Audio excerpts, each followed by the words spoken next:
evening, my dear friends and my dear students. I myself, Rakesh Kumar. Yesterday, I taught you the topic of letter, business letter. In business letter, I taught you first point, making inquiries,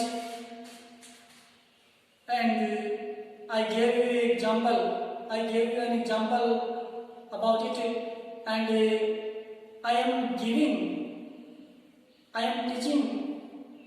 you another example of it today. So we will learn it carefully. तो प्यारे बच्चों, अपन ने कल letter का topic पढ़ा था और letter के अंदर बिजनेस जो लेटर है उसके अंदर पहला बिंदु मेकिंग इंक्वायरीज का पढ़ा था। उसमें मैंने आपको एग्जांपल दिया था और आज दूसरा एग्जांपल मैं दे रहा हूं जिसे आप ध्यान से समझोगे। कल हमने चिल्ड्रंस वेयर का एग्जांपल दिया था, यानी कि हमने making inquiries about children's wear, बच्चों की जो कपड़े हैं उनके बारे में जानकारी प्राप्त करने के लिए हमने कल पत्र लिखा था। आज हम मेकिंग इंक्वायरीज का दूसरा जो एग्जांपल है वो हम सीखेंगे। तो माय डियर स्टूडेंट्स, ध्यान से देखिए। क्वेश्चन है, you are Naina of Bhilwara, कि तुम भीलवाड़ा से नैना हो, तुम्हारा नाम नैना है और तुम भीलवाड़ा रह रही हो। Right a letter to the manager. You are Naina of Bhilwara, right a letter to the manager. आपको किसको पत्र लिखना है? मैनेजर को पत्र लिखना है। सगुन गार्डन जोधपुर, तुम्हें सगुन गार्डन जोधपुर के मैनेजर को पत्र लिखना है। किसके प्रति? टू फाइंड आउट, यानी पता लगाना, the rates for conducting the wedding reception of your sister, कि तुम तुम्हारी बहन की शादी के उपलक्ष्य में स्वागत रखना चाहते हो, इसलिए तुम्हें रेट्स चाहिए, रेट्स के बारे में जानकारी हासिल करनी है। और वो जो रिसेप्शन है वो तुम सगुन गार्डन के लॉन से ही बगीचे में रखना चाहते हो, तो इसलिए आपको किसके प्रति इंक्वायरी लेनी है?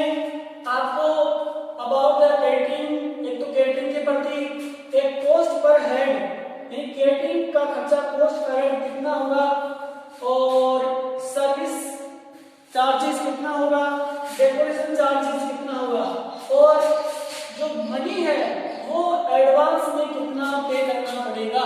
किसको? मैनेजर ऑफ सगुन गार्डन जोधपुर, यानी कि आपको सगुन गार्डन जोधपुर के मैनेजर को इन तमाम, यानी कि कैटरिंग पर कॉस्ट, इसके बारे में इंफॉर्मेशन लेनी है। सर्विस के बारे में, सर्विस चार्ज कितना है उनका, इसके बारे में आपको इंफॉर्मेशन प्राप्त करनी है। डेकोरेशन चार्जेस के बारे में भी आपको इंफॉर्मेशन चाहिए। इसके अलावा आप धन कितना उनको एडवांस में दोगे, ये भी इंक्वायरी आप लेना चाहते हो। तो माय डियर स्टूडेंट्स, अपन देखेंगे। सबसे पहले अपन जो खुद का पता है वो अपन लिखेंगे। यहाँ पर खुद का एड्रेस क्या दिया हुआ है? भीलवाड़ा। आपका नाम क्या है? तो अपन कर सकते हैं कि नेहरू नगर भीलवाड़ा, ये अपना खुद का एड्रेस हो गया। उसके बाद में अपन डेट लिखेंगे, एक लाइन छोड़ते हुए अपन लिख सकते हैं 2 जुलाई 2020। इसके बाद में एक लाइन दोबारा छोड़नी है। अब आपको रिसीवर एड्रेस लिखना है। पहले आपने सेंटर सर्विस लिख दिया, अब इसके बाद में आपको रिसीवर एड्रेस लिखना पड़ेगा। तो यहाँ आपको रिसीवर एड्रेस में साफ साफ दे रखा है, द मैनेजर सगुन गार्डन जोधपुर। अपन ने सेकंड एड्रेस भी लिख दिया, एक लाइन छोड़नी है। छोड़ने के बाद में सब्जेक्ट आपको लिखना है। सब्जेक्ट आपको क्या लिखोगे? सब्जेक्ट आप यहाँ पर लिखोगे subject making inquiries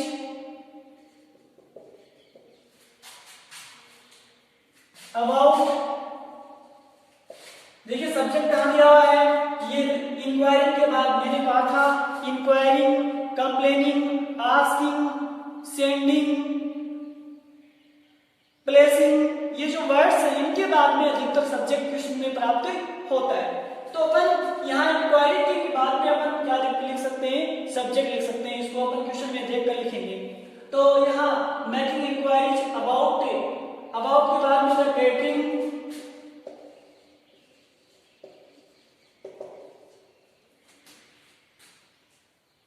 service and decoration charges,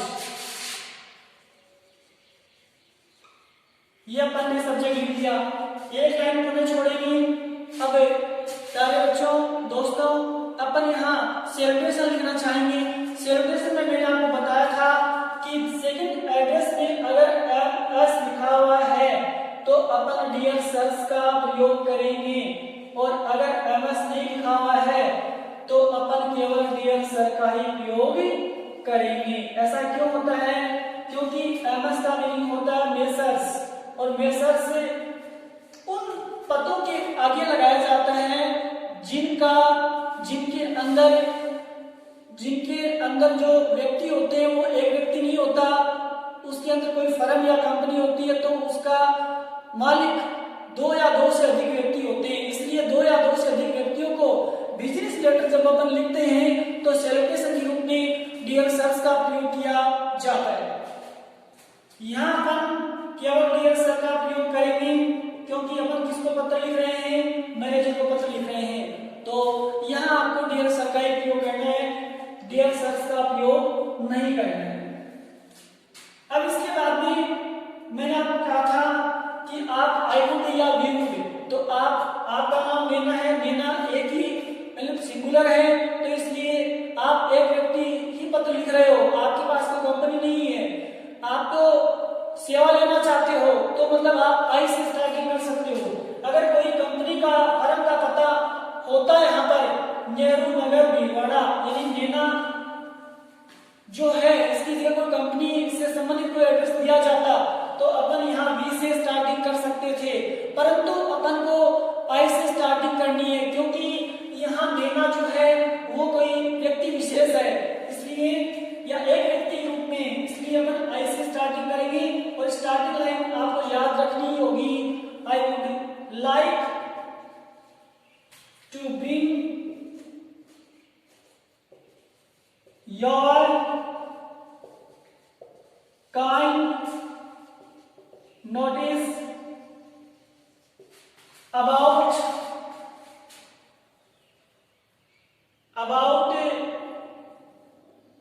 the, यहाँ सब्जेक्ट लिखना चाहेंगे, सब्जेक्ट को थोड़ा सा चेंज करना है, लेकिन यहाँ मेकिंग इंक्वायरी को छोड़ देना, यहाँ अबाउट के बाद में जो लिखा हुआ है ये लिख देंगे, about the charges of the catering,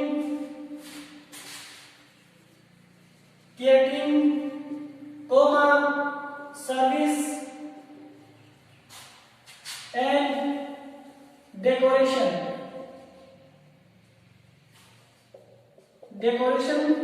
for wedding reception,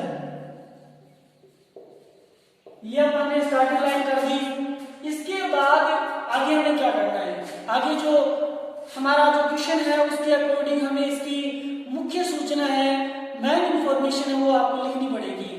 वो भी पैराग्राफ में आपको लिखना है, कम से कम 2 पैराग्राफ्स होनी चाहिए। तो यहाँ आपको क्या करना है कि आई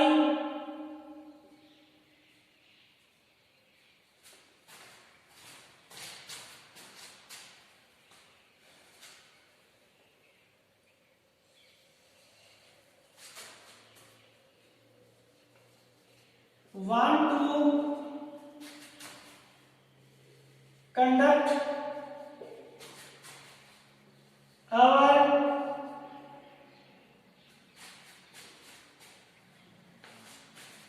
यहाँ आप वी भी कर सकते हो। अगर यहाँ वी करते हो तो यहाँ आपको और करना पड़ेगा, और अगर यहाँ पर आई करते हो तो यहाँ आपको माई करना पड़ेगा। तो देखिए यहाँ वी कर लो, क्योंकि परिवार वाले सभी चाहते हैं। ये नेना है वो बता रही है सबसे पहले कि मैं इन चार्जेस के बारे में आपसे सूचना लेना चाहती हूँ। अब यहाँ पर आप वी का वी प्रोनाउन का यूज कर सकते हो। We want to conduct our sister, क्योंकि यहाँ पर देखो योवर दिया हुआ है, योवर, तो योवर का हमेशा आंसर दिया जाएगा तो अवर में चेंजिंग होगा। तो अपन करेंगे our sister's marriage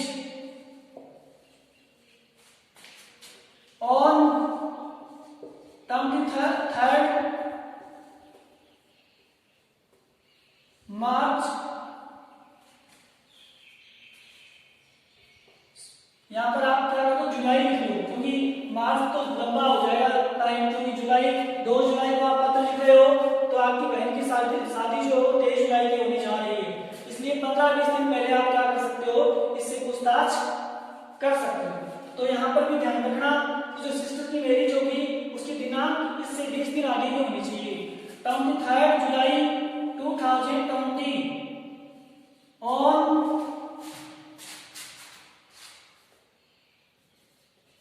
then lawns of your garden। ये इसका अर्थ क्या हुआ? देखिए पहले बच्चों शुरुआत से देखो कि मैं आपका ध्यान निम्नलिखित जो ये जो चार्जेस हैं कैटरिंग के, सर्विस के और डेकोरेशन के, सजावट के लिए, देखिए मैं शादी के स्वागत हेतु डेकोरेशन, सर्विस और कैटरिंग के चार्जेस के बारे में आपका ध्यान आकर्षित करवाना चाहूंगी। नैना कहती है मैं आपका ध्यान शादी के स्वागत के लिए कैटरिंग सेवा और डेकोरेशन के लिए के प्रति जो चार्जेस है, शुल्क हैं, उनके प्रति ध्यान आकर्षित करवाना चाहूंगी। वो कहती है आगे कि वी वांट टू कंडक्ट, हम क्या करना चाहते हैं, हमारी सिस्टर्स की जो मैरिज रिसेप्शन है, वो अपन या हम 23 जुलाई 2020 को आपके बगीचे के लॉन्स हैं उनके अंदर अपन हम करना चाहते हैं। तो ये लाइन आपको करनी है। इसके बाद आपको लिखना है There will be around 200 guests including the children।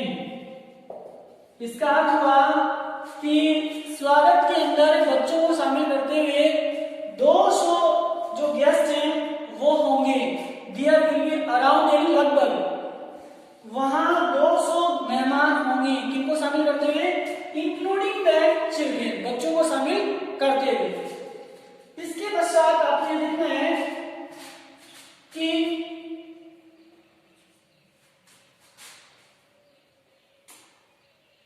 यहाँ ये जो पैराग्राफ है वो आपको छोड़ देना है। इसके बाद में आगे लिखना है kindly furnish the details of the marriage reception. इस शादी के स्वागत हेतु हमें डिटेल्स प्रदान करें। फर्निश का मीनिंग क्या होता है? फर्निश का मीनिंग होता है प्रदान करना, फर्निश यानी प्रदान करना। क्या करके हमें शादी के स्वागत की सूचनाएं प्रदान करें। यहाँ आप क्या कर सकते हो, काइंडली फर्निश द फॉलोइंग, यहाँ फॉलोइंग वर्ड भी लिख सकते हो, यानी फॉलोइंग का मतलब निम्नलिखित। Kindly furnish the following details of marriage reception, कि क्या करके हमें शादी के स्वागत की निम्नलिखित सूचनाएं या डिटेल्स प्रदान करें। फर्निश का मीनिंग होता है प्रदान करना। वो आप सूचनाएं कौन कौन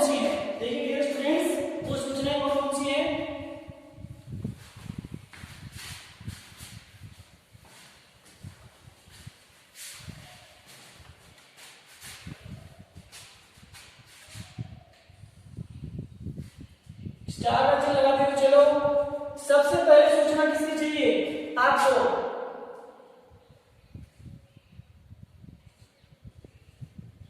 कॉस्ट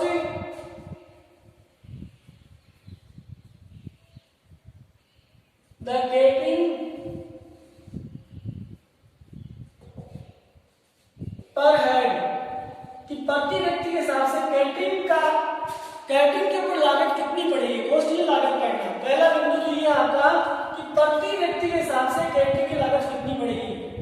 दूसरा है कि सर्विस चार्ज आपका कितना है वो भी कृपया करके बताइए।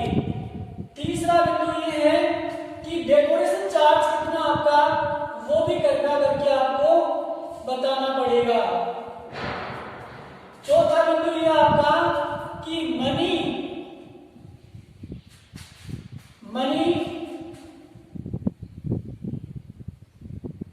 एडवांस टू बी पेड, कि अतिरिक्त में हमें कितना धन देना पड़ेगा उसकी भी सूचना आप हमें बताइए। तो ये चार सूचनाएं नैना जो है वो प्राप्त करना चाहती है। किससे? मैनेजर से, वो भी कहाँ के? सगुन गार्डन जोधपुर के मैनेजर से। तो my dear students, my friends, यहाँ आपको ये सूचनाएं आपको लिखनी पड़ेंगी, क्योंकि अपन क्या कर रहे हैं, मेकिंग इंक्वायरीज का जो लेटर है वो सीख रहे हैं बिजनेस लेटर के अंदर। तो ये सूचनाएं आपको डिटेल्स आपको लिखनी पड़ेगी। नीचे आप कर सकते हो एक लाइन छोड़ते हुए या पैराग्राफ को चेंज करते हुए, वी अवेट योर रिप्लाई, कि हम आपके जवाब का इंतजार करेंगे। और फिर पुनः एक लाइन छोड़कर आपको कहना है सब्सक्रिप्शन योर्स फेथफुली नैना। आप यहां नैना लिखोगे क्योंकि नाम क्वेश्चन में क्या था? नैना था। तो माय डियर स्टूडेंट्स, इस प्रकार से अपन मेकिंग इंक्वायरी वाले जो लेटर हैं वो अपन करेंगे। आपको इनमें दो तीन बातें ध्यान में रखनी है कि जो सूचना क्वेश्चन में पूछी जा रही है उसी सूचना से संबंधित आपको सब्जेक्ट आपको लिखना है, और उसी सब्जेक्ट से संबंधित मेन इंफॉर्मेशन लिखकर आपको इसके जो मेन इंपॉर्टेंट जो बिंदु हैं, पॉइंट्स हैं, जो डिटेल्स के बिंदु हैं, पॉइंट्स हैं, वो आपको 4-5 जो कि according to our letter subject we will write in our answer sheet. Okay that. अब आपको आगे ये देखना है कि अपन ने मेकिंग इंक्वायरी का सीख लिया है लेटर। इससे पहले मैं आपको एक चीज बताना चाहता हूं my dear students, my friends. Inquiry, एक होता है इंक्वायरी और एक होता है inquiry. What is the difference between these? इनके बीच में अंतर क्या है? देखिए मैं आपको बताता हूं। इंक्वायरी जो शब्द है वो हमेशा आस्क से ज्यादा केंद्रित है, यानी कोई क्वेश्चन इससे पूछा जा सकता है, यानी पर्सन इंट्रोगेशन के भाव में, पर्सन वाचकता के भाव में आप इंक्वायरी का प्रयोग करोगे। और फॉर्मल इंफॉर्मेशन आपको चाहिए, फॉर्मल इंफॉर्मेशन आपको चाहिए तो आप इंक्वायरी का प्रयोग करोगे। तो माय डियर स्टूडेंट्स, आप यहाँ देखिए क्वेश्चन में इंक्वायरी लिखा हुआ था, ये लिखा हुआ था, और ये जो इंक्वायरी है इसमें हमेशा इंट्रोगेशन का सेंस नहीं पाया जाता, इसमें फॉर्मल इंफॉर्मेशन का सेंस पाया जाता है। जबकि इस इंक्वायरी में आपको इंट्रोगेशन का सेंस डेफिनेटली मिल जाएगा। तो my dear students, my dear friends, इसके बारे में आपको जानना जरूरी था, क्योंकि कई बार स्टूडेंट्स के द्वारा पूछ लिया जाता है कि सर ये जो इंक्वायरी जो है इनमें डिफरेंस क्या है? तो मैं आपको संतुष्ट करना चाहूंगा कि यहाँ पर इंक्वायरी यानी इंट्रोगेशन के सेंस में, और इंक्वायरी जो सेकंड इंक्वायरी है वो फॉर्मल इंफॉर्मेशन के सेंस में यूज होता है। कभी भी आप अगर डायरेक्ट स्पीच को इनडायरेक्ट स्पीच में चेंज करोगे तो सैड टू के स्थान पर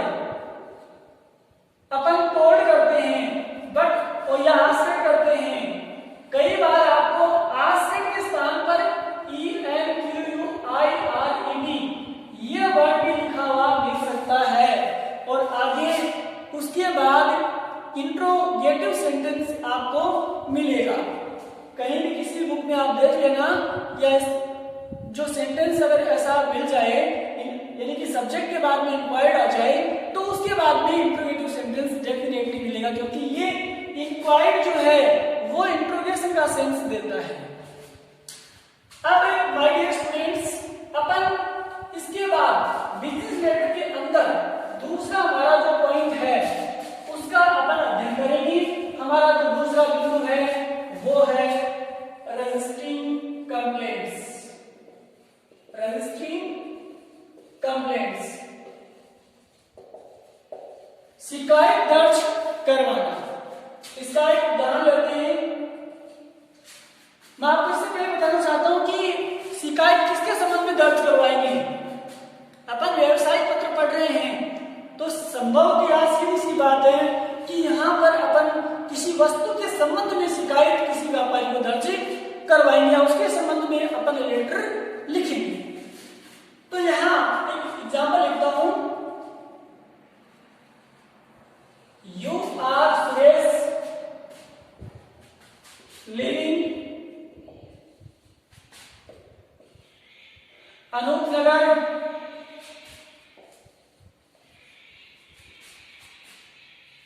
Jodhpur.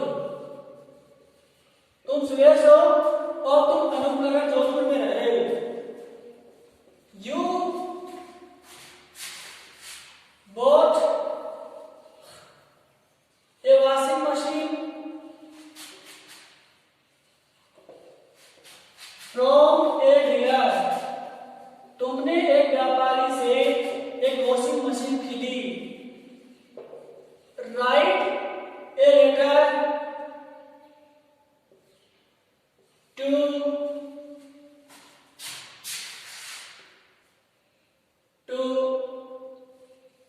MS Gupta electronic store Jodhpur.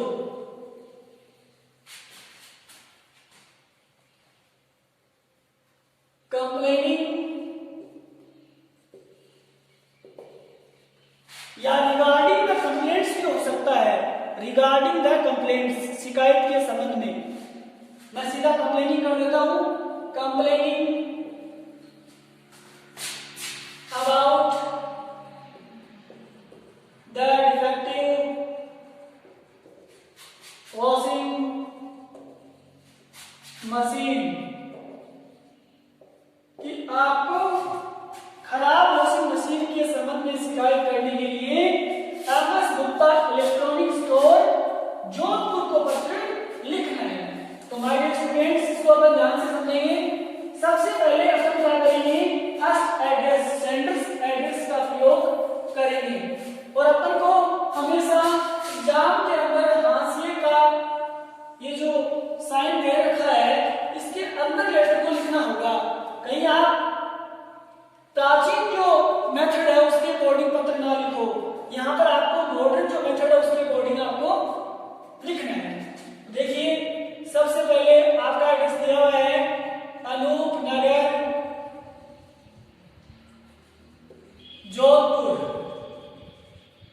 ये आपका पता लिख दिया मैंने। एक लाइन आपको छोड़नी है, डेट आपको लिखनी है 2 जुलाई 2020। फिर पुनः आपको एक 1 लाइन छोड़नी है। उसके बाद में आपको सेकंड एड्रेस में जो कि क्वेश्चन में दिया हुआ है यहाँ पर आप देख पाओगे 2 के बाद में मैंने जैसा कि मेरे पिछले वीडियो में बताया था आपको कि सेकंड एड्रेस जो होगा वो 2 के बाद में मिलेगा। MS Gupta electronic store Jodhpur. अपन ने सेकंड एड्रेस लिख दिया, फिर पुनः अपन एक लाइन छोड़ेंगे। इसके बाद after living 1 line we will write the subject according to our letters format। यहाँ अपन लेटर्स के फॉर्मेट के अनुसार सब्जेक्ट लिखेंगे। सब्जेक्ट हमारा क्या है, देखिए मैंने कहा था ना, कंप्लेनिंग या मेकिंग या सेंडिंग, प्लेसिंग, इन वर्ड्स के बाद में सब्जेक्ट मिलता है। तो इन वर्ड्स को लेते हुए अपन पूरा सब्जेक्ट लिख देंगे। हमारा सब्जेक्ट है complaining about the defective washing machine. ये अपन ने सब्जेक्ट लिख दिया है, दोबारा छोड़ेंगे। अब इसके बाद में आपको डियर सर्स लिखना है। ऐसा क्यों? क्योंकि यहाँ एमएस लिखा हुआ है, ये कोई कंपनी या फर्म है। अपन यहाँ आई वुड से स्टार्टिंग कर देंगे। I would like to bring your kind notice about them. यहां पर कंप्लेनिंग को छोड़ना आपको, ये अबाउट दिया हुआ है, इसको पकड़ना है। About the defective washing machine, अपन ने ये सब्जेक्ट लिख दिया। अब इसके बाद अपन क्वेश्चन के अकॉर्डिंग जो मुख्य सूचना उसका वर्णन करेंगे। क्वेश्चन में दिया हुआ है you bought a washing machine from a dealer. अपन ये सेंटेंस लिखेंगे, यू को आई में चेंज कर देंगे। I bought a washing machine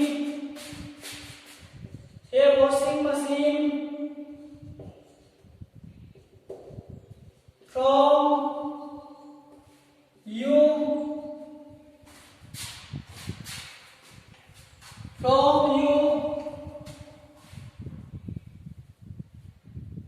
last month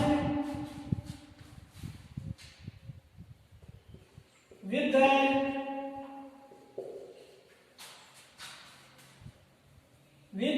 under the warranty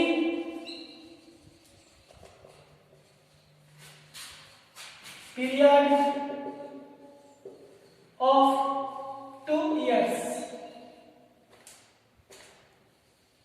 कि 2 साल की वारंटी की अवधि के अंतर्गत मैंने आपसे पिछले माह लास्ट मंथ को मैंने क्या खरीदा था? आपसे एक वॉशिंग मशीन खरीदा था। तो आप इसके बाद में देखिए अपन क्या लिखेंगे, but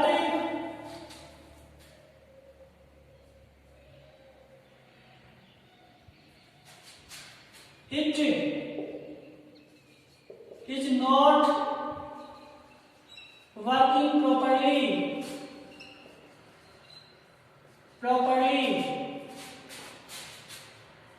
because its dryer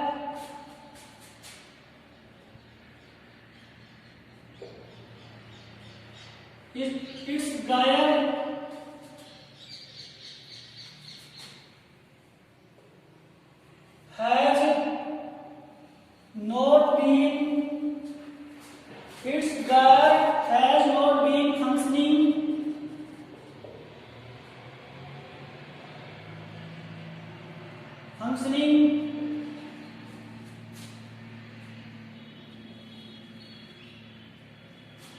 for a month and it gave me a shock when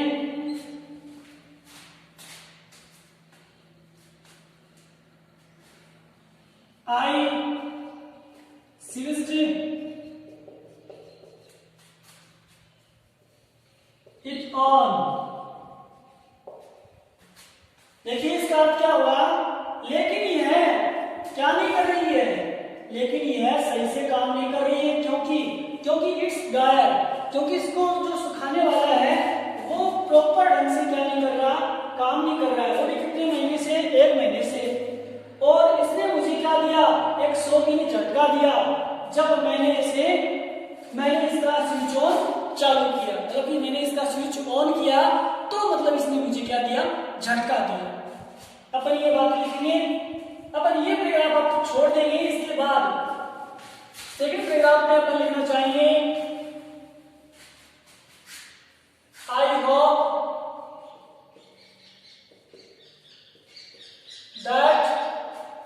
that को आप छिपा भी सकते हो, you will understand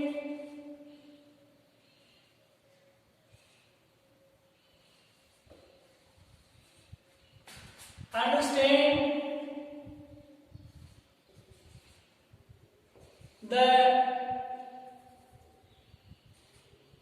urgency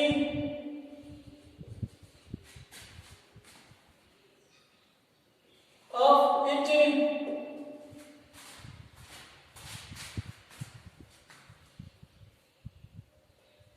So